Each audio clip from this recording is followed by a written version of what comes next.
Hello and నమస్తే everyone, నేను మీ MVN Kashyap. ఎలా ఉన్నారు?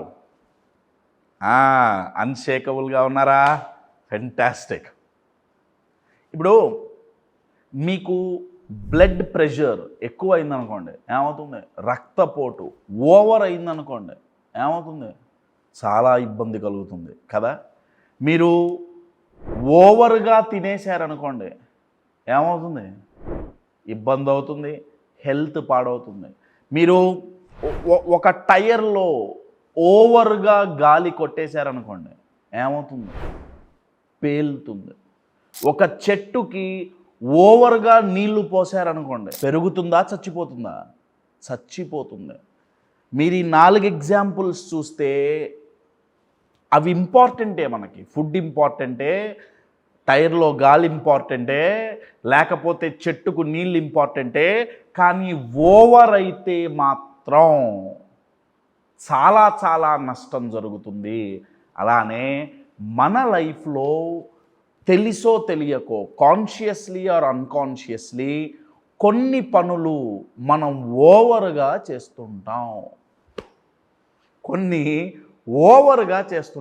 దానివల్ల మనం ఏం నష్టపోతుంటామంటే, మన ఇంపార్టెన్స్ని నష్టపోవచ్చు, మన సెల్ఫ్ రెస్పెక్ట్ని మనం నష్టపోతుంటామండి. సో ఓవర్గా చెయ్యకూడనివి ఏంటి? నేను మళ్ళీ చెప్తున్నా అండి, ఇవి ఓవర్గా చేయకూడదు. అంటే మినిమం చేస్తే తప్పేం లేదు, కానీ అతిగా చేశారా అయిపోయినట్టే. అవేంటో ఈ వీడియోలో చూద్దాం.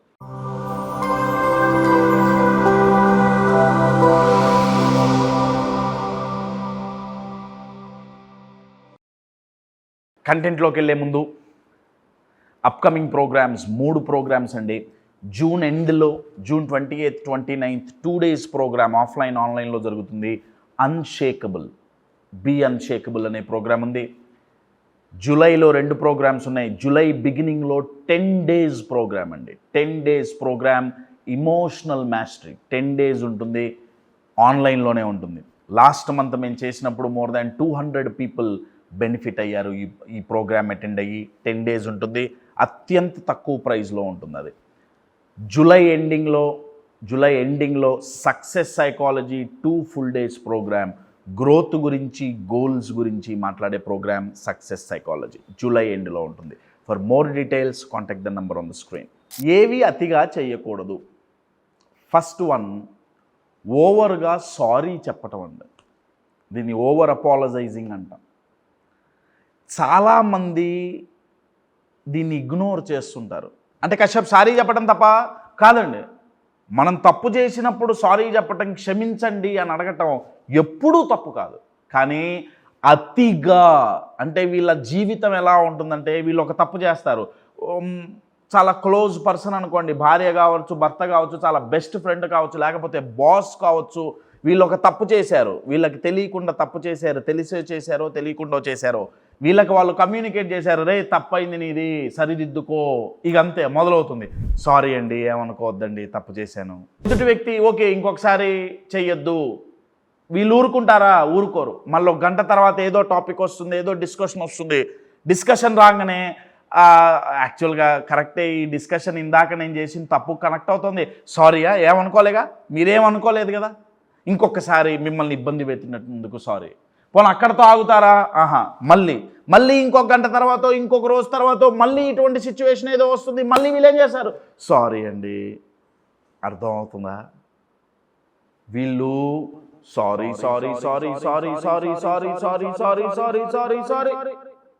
అదేదో జపం చేసినట్టుగా, ఏదో మంత్ర జపం చేసినట్టుగా వీళ్ళు క్షమాపణ జపం చేస్తుంటారు.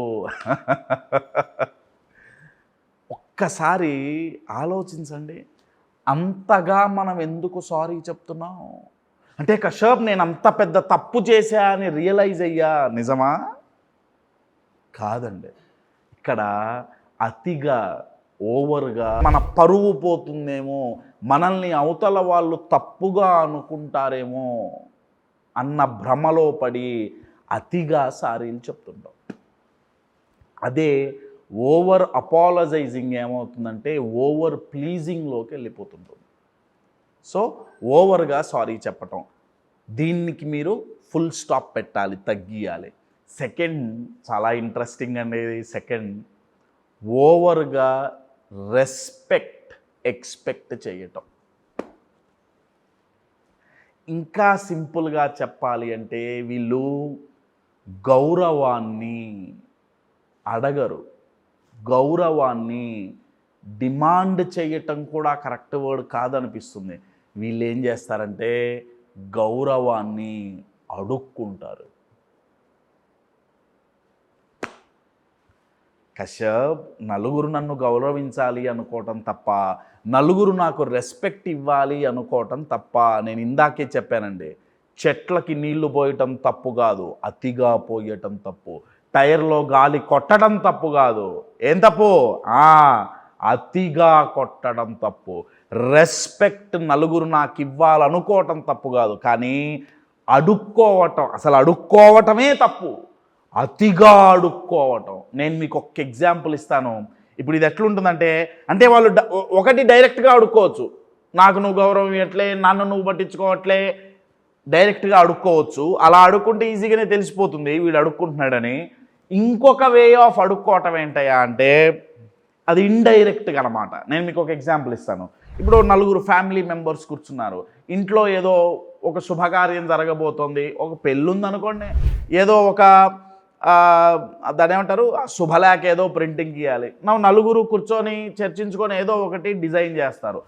దాంట్లో ఒక వ్యక్తి, ఇటువంటి వ్యక్తి అనుకోండి, ఇప్పుడు నన్ను మీరు అడగలేదు, నేను ఏదో అదేంటండి మీతో కూర్చొని మాట్లాడాం కదా నలుగురు అనుకున్నా, కాదు, నన్ను సెపరేట్గా నాకు మీరు ప్రయారిటీ ఇవ్వాలా, నాకు సెపరేట్గా మీరు చెప్పలేదు, నాకు సెపరేట్గా, అర్థమవుతుందా? ఇక్కడ ఇండైరెక్ట్గా ఏమడుకుంటున్నాడు, బాబు నువ్వు నన్ను గౌరవించు. ఇది ఎట్లుంటుందంటే, ఆది సినిమా మీలో ఎంతమంది చూశారో, తారక్ గారిది ఆది సినిమా, దాంట్లో ప్రిన్సిపల్ క్యారెక్టర్ ఉంటుంది. కాలేజీలోకి రాగానే ఆయనకు అందరూ గుడ్ మార్నింగ్ చెప్పాలి. గుడ్ మార్నింగ్ చెప్పలేదు, గుడ్ మార్నింగ్ చెప్పలేదు. ఆయన గుడ్ మార్నింగ్ రెస్పెక్ట్ అలా అడుక్కున్నాడు, వీళ్ళ పని అంతే అండి. సో అతిగా గౌరవాన్ని అడుక్కోకూడదు, అతిగా క్షమాపణలు చెప్పకూడదు. ఈ రెండు. మూడోది, ఏది ఓవర్ చేయకూడదంటే, చాలా పవర్ఫుల్ పాజిటివ్ పదం అండి ఇది, చాలా పాజిటివ్ పదం, కానీ ఓవర్ అయితే మాత్రం చాలా కష్టం అండి. అతిగా నమ్మకూడదు, ఓవర్ ట్రస్టింగ్. దీనికి బాగా కనెక్ట్ అయినట్టున్నారు. ఏమవుతుంది అతిగా నమ్మితే? అతిగా నమ్మితే ఏమవుతుందండి, మనల్ని మనం హర్ట్ చేసుకోవాల్సి వస్తుందండి, మోసపోవాల్సి వస్తుంది. ఎందుకంటే ఎప్పుడైతే అతిగా నమ్ముతామో అతిగా ఇన్ఫ్లుయెన్స్ అయిపోతామండి మనం. అంటే అవతల వ్యక్తి మాయలో మనం పడిపోతాం. ఇది మీరు ఏ కాంటెక్స్ట్లో అయినా వర్తిస్తుంది. ఇది ఒక రిలేషన్షిప్లో కావచ్చు, లేకపోతే మీరు ఒక వస్తువు కొనడానికి వెళ్ళినప్పుడు కావచ్చు. కొంతమంది ఫేక్ పీపుల్ని నమ్మేస్తుంటారు, అతిగా నమ్మేస్తుంటారు. దానివల్ల ఏమవుతుందంటే ఏదో ఒక రోజు మోసపోతారండి. మోసపోయిన తర్వాత, ఆ మోసపోయినప్పుడు మనకు జరిగిన, మనకు వచ్చిన లేదా మనకు కలిగిన లాస్ ఏదైతే ఉంటుందో అది ఇమ్మీడియట్గా పూడ్చుకోలేమండి. ఆ లాస్ ఫినాన్షియల్ కావచ్చు, డబ్బులు పోగొట్టుకోవచ్చు అతిగా నమ్మి, లేకపోతే అతిగా నమ్మి మన గౌరవాన్ని పోగొట్టుకోవచ్చు, లేకపోతే అతిగా నమ్మి మన పీస్ ఆఫ్ మైండ్ను పోగొట్టుకోవచ్చు, అతిగా నమ్మి మనల్ని మనమే కోల్పోవచ్చు. అది ప్రాణాలు, ఫిజికల్గా అయితే ప్రాణాలు కావచ్చు, లేకపోతే ఇమోషనల్గా మనల్ని మనం కోల్పోవచ్చు అండి. దానివల్ల నష్టం చాలా తీవ్రంగా ఉంటుంది, చాలా బాధాకరంగా ఉంటుంది, చాలా చాలా పెయిన్ఫుల్ అండి.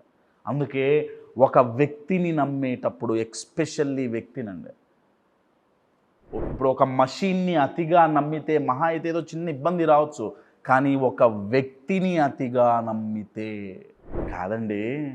మనం ఒక ప్రోడక్ట్ కొనే ముందు రివ్యూలు చూస్తుంటాం కదా, ఓ షర్ట్ కొనుక్కోవాలంటే రివ్యూలు చూస్తుంటాం, రేటింగులు చూస్తుంటాం కదా. మనుషుల్ని అతిగా ఎలా నమ్మేస్తామండి? ఎవరో ఇచ్చిన రేటింగులను అక్కడ చూసి షర్ట్ ఎలా కొంటున్నామో, ఇక్కడ కూడా ఎవరో ఒక 100 మంది మనలాగే అతిగా ఆ వ్యక్తిని నమ్మారు. సో మనం కూడా వాళ్ళు నమ్మారులే అని చెప్పి మనము నమ్మేస్తున్నాం. సో ఓవర్ ట్రస్టింగ్, ఒకటి ఓవర్గా సారీ చెప్పటం, ఒకటి ఓవర్గా రెస్పెక్ట్ అడుక్కోవటం. మీరు ఇది బాగా గుర్తుపెట్టుకోండి. థర్డ్ ఏంటి? ఓవర్గా ట్రస్ట్ చేయటం. ఈ మూడు గనక ఓవర్గా చేస్తే ఏమవుతుంది? మీ లైఫ్లో గేమ్ ఓవర్ అవుతుంది. మీ పని ఓవర్ అవుతుంది. అది జరగకుండా ఉండాలంటే సారీ చెప్పాలి, కానీ లిమిట్లో ఉండాలి. రెస్పెక్ట్ ఎక్స్పెక్ట్ చేయాలి, కానీ లిమిట్లో ఉండాలి. నమ్మాలి, కానీ అతిగా నమ్మకూడదు.